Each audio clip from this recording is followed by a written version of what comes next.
Item number 14 is The approve domain will resolution include authorizing approximately execution of 670,000 square feet of annual destination compensation lifestyle shopping. is in the neighborhood of I can $35,000 invest per $20 year. million and get back a net of $40 million. Therefore, it's critical the city support this investment in a very short amount of There hadn't time. been hardly any public discussion, and I'm not sure how they'll feel when they do find All those out. in favor of the motion, please signify by saying aye.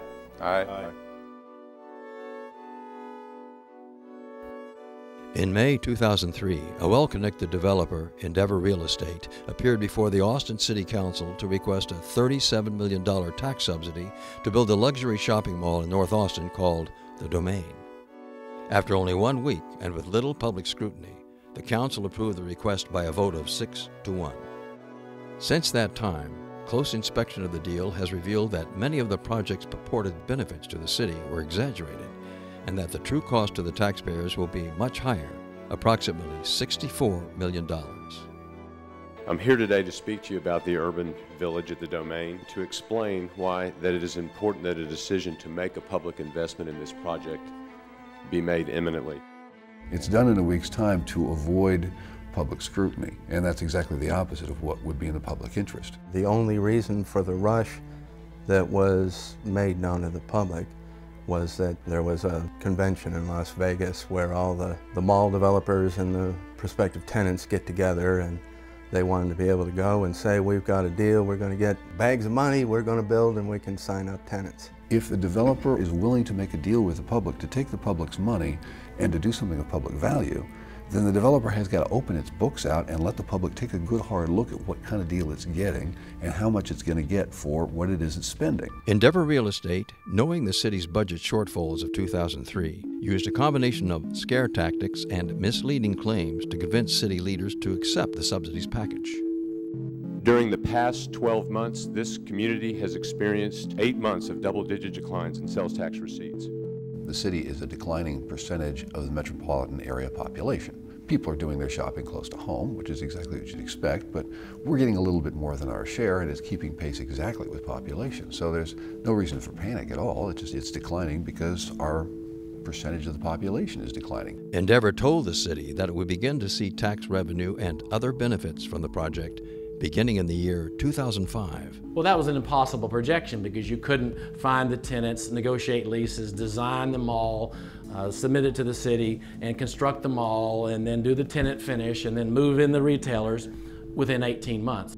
In talks with city and county officials, Endeavor also claimed that they would provide 4 acres of open space at the Domain, that the retail jobs they would create there would average $35,000 per year, and that the project was not viable without the city's investment.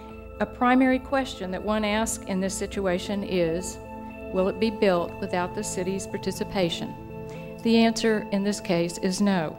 But the project cost was $130 million, the valuation was $158 million, so they're already $28 million in the black.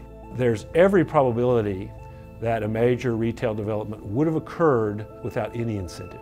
So when the city says we gave an incentive and we got this many jobs and we got this much new sales tax revenue, that's assuming that there would be no activity without the incentive, and there would have been activity without the incentive. The most blatant misrepresentation had to do with how much money the city would be obligated to pay to the developer. Endeavor's sales estimates for their luxury mall, when measured per square foot, were less than at a Walmart or a Home Depot. This dishonest projection led the city to believe that they would be required to rebate only $37 million in tax dollars, when the actual number, based on more realistic, higher sales figures, will be closer to $64 million. The city needs to do its due diligence and actually more or less duplicate the analysis that's provided to it by the developer or by the company.